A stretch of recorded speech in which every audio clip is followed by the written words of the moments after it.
সাবেক কনজারভেটিভ সরকারের chancellor Nadim জাহাবি reform UK দলে যোগ দিয়েছেন। কোভিড মহামারীর সময় নাদিম জাহাবি ছিলেন কনজারভেটিভ সরকারের ভ্যাকসিন বিষয়ক মন্ত্রী। তিনি ছিলেন চ্যান্সেলর অব দ্য এক্সচেকারও। পরে তিনি কনজারভেটিভ পার্টির চেয়ারম্যান হন। 2022 সালে মাত্র 2 মাসের জন্য চ্যান্সেলর থাকা মিস্টার জাহাবি গত নির্বাচনে এমপি পদ থেকে সরে দাঁড়ান। কর সংক্রান্ত বিষয়ে HMRC তার বিরুদ্ধে তদন্ত করছে।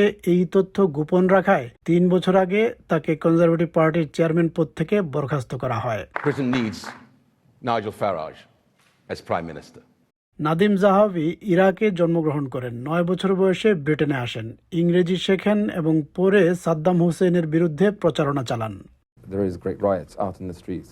People are abusing Saddam Hussein's portraits. আসসালামু আলাইকুম, আমি জান্নাত বৃষ্টি। বিগত অনেক বছর ধরেই বাংলাদেশ থেকে ইউকেতে এবং ইউকে থেকে বাংলাদেশে পণ্য আনা নেওয়ার ক্ষেত্রে ব্যবহার করছি বি কার্গো সার্ভিস। আপনারাও ব্যবহার করতে পারেন বিশ্বস্ত কার্গো প্রতিষ্ঠান B cargo. I also know a thing or two about growing up in a country that is fundamentally broken, riven by sectarian strife, economic depression, and cratering living standards. So I have decided not to stand by and watch that happen to the country that took me in. সাবেক senior conservative Danny Kruger ও নাদিন Doris সহ আরও অনেকের সঙ্গে Nigel ফারাজের দল reform ইউকেতে যোগ দিলেন mister জাহাবি। No, we are not going to become the Conservative Party 2.0, but our weakness is we lack front-line experience.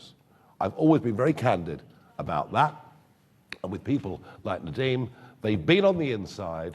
এদিকে কনজারভেটিভ দলের শীর্ষ নেতারা দাবি করছেন লর্ডস সভায় জায়গা না পাওয়ায় নাদিম জাহাবি নাইজেল ফারাজের ঘনিষ্ঠ হচ্ছেন। তাদের দাবি হাউস অফ লর্ডসের সদস্য হওয়ার জন্য চাপ দিচ্ছিলেন Nadim. It was quite clear to us that for some time Nadeem's been approaching a number of people within the Conservative Party to press his case for a peerage, and I think that did have something to do with his decision today.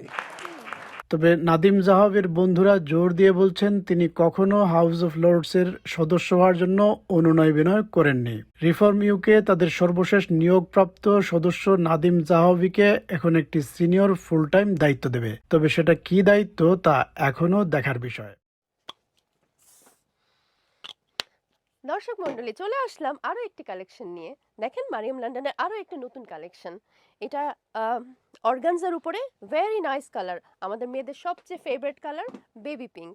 এটার কারুকার্যটা দেখেন, যেমন তার কারুকার্য, এটার ভিতরে inner আছে, scarf আছে, বেলটাও অনেক সুন্দর, very light weight and very nice material.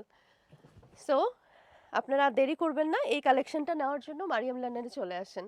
খুবই খুবই খুবই সুন্দর কালেকশন, আর এটার মধ্যে একটা কালারই এসেছে, এটা ভেরি এক্সক্লুসিভ কালেকশন এবারের। সো আপনারা কেউ লেট করবেন না, চলে আসেন মারিয়াম লন্ডনে এইটা কেনার জন্য।